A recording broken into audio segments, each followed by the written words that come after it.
Kita ke informasi lain, Saudara. Pimpinan Front Pembela Islam FPI Rizik Syihab mangkir untuk kedua kalinya dari pemeriksaan penyidik. Polda Metro Jaya akan menunggu hasil gelar perkara sebelum menentukan langkah selanjutnya, termasuk pemanggilan ketiga Rizik Syihab terkait kerumunan di Petamburan. Rizik Syihab mangkir dari panggilan polisi dalam pemeriksaan terkait kasus kerumunan di Petamburan, Jakarta Pusat. Kedua kalinya, Habib Rizik mangkir dari panggilan polisi. Seusai melakukan gelar perkara yang dijadwalkan pada hari ini, polisi akan menentukan langkah selanjutnya, termasuk pemanggilan ketiga Rizik Syihab terkait kerumunan di Petamburan. Sebelumnya, pada 7 Desember 2020, Rizik tidak hadir dalam jadwal pemeriksaan. Hari ini akan dilaksanakan gelar perkara. Mudah-mudahan sore ini selesai nanti gelar perkara akan saya sampaikan ke teman-teman semuanya. Ya. Iya, semuanya. Apa hasil dari gelar perkara nanti akan saya sampaikan ke teman-teman media. Saudara, untuk kedua kalinya Rizik Syihab mangkir dari panggilan penyidik Polda Metro Jaya terkait kasus kerumunan di Petamburan dan Tebet, Jakarta. Rizik tak bisa hadir karena alasan masih dalam kondisi pemulihan.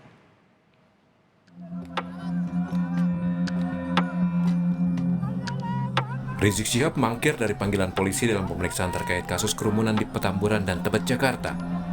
Ini kedua kalinya Rizik mangkir dari panggilan polisi. Habib Rizik setia memenuhi panggilan Polda Metro Jaya pada Senin. Namun, Rizik kembali absen dari pemeriksaan setelah 2 kali mendapat panggilan penyidik. Masih dengan alasan yang sama seperti sebelumnya.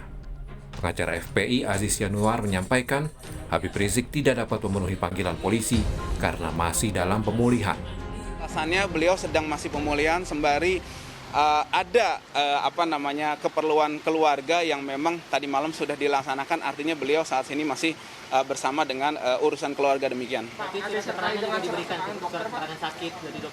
Beliau tidak sakit, artinya masih pemulihan saja. Kita harus jujur apa adanya. Kalau sakit nanti beliau tidak sakit, tapi kondisinya kelelahan sehingga membutuhkan istirahat. Artinya. Sebelumnya Kapolda Metro Jaya Irjen Fadil Imran mengimbau kepada Rizik Syihab untuk kooperatif dan segera memenuhi panggilan penyidik. Jika tidak, polisi siap melakukan tindakan tegas sesuai aturan yang berlaku.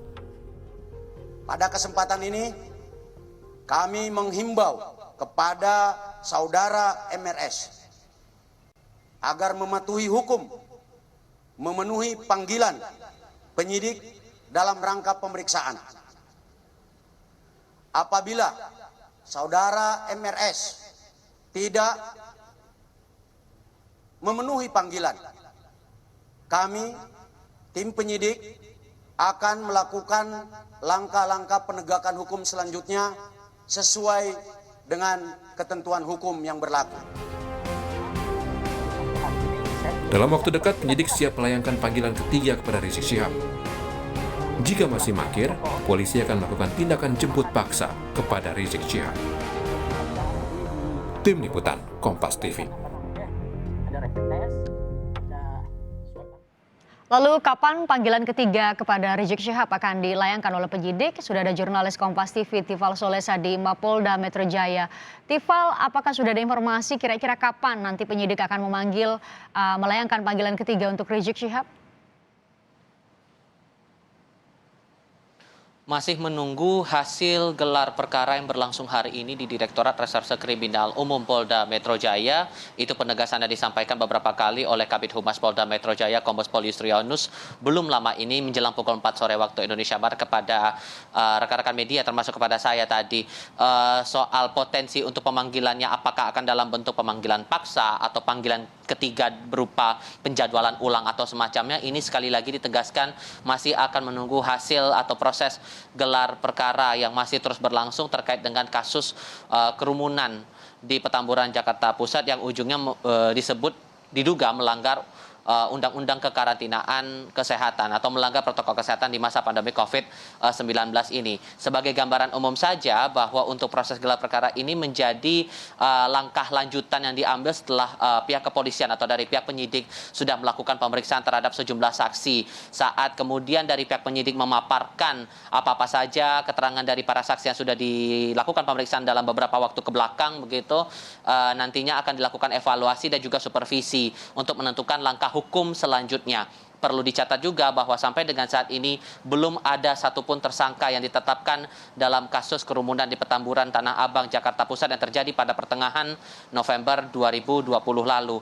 Nah, berkenaan dengan proses pemanggilan, apakah kemudian nanti saat pemanggilan ketiga akan ada panggilan paksa atau terjadwal, ini pun juga sebetulnya sudah tertuang dalam Kitab Undang-Undang Hukum Acara Pidana. Persisnya pada pasal 112 bahwa penyidik punya wewenang untuk melakukan pemanggilan terhadap siapapun yang layak menjadi saksi dengan melakukan atau mengeluarkan surat panggilan begitu kepada yang bersangkutan dengan alasan yang jelas dan juga terjadwal begitu. Apabila kemudian yang bersangkutan tidak bisa memenuhi panggilan begitu, itu dibuat dalam pasal 112 huruf B, orang yang dipanggil kepada penyidik tidak datang, maka penyidik akan memanggil pada kali berikutnya dan dengan perintah kepada petugas untuk membawa kepadanya. Tapi ada juga, kalau kita runut lagi di KUHP, di pasal 113 disebutkan di situ bahwa jika seseorang dalam hal ini tersangka ataupun saksi yang dipanggil untuk memberikan keterangan yang patut dan wajar atau memberikan alasan kenapa dia tidak datang dalam panggilan tersebut, maka penyidik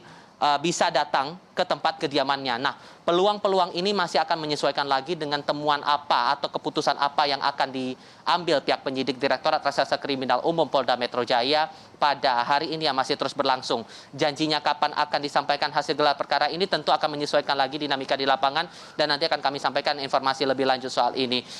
Yang juga tidak hanya kita tunggu selain dari Rizik Syihab selaku pimpinan Front Pembela Islam, tapi juga bagaimana untuk penjadwalan terhadap menantunya Hanif Alatas yang juga dijadwalkan masuk dalam daftar saksi yang diperiksa terkait dengan kasus kerumunan ini. Apakah juga ada perlakuan yang sama atau ada hal lain? Tentu ini akan kita tunggu bersama bagaimana perkembangannya, Fristian. Baik, terima kasih jurnalis Kompas TV Tifal Solesa bersama juru kamera Bimo Wicaksana melaporkan langsung dari Polda Metro Jaya.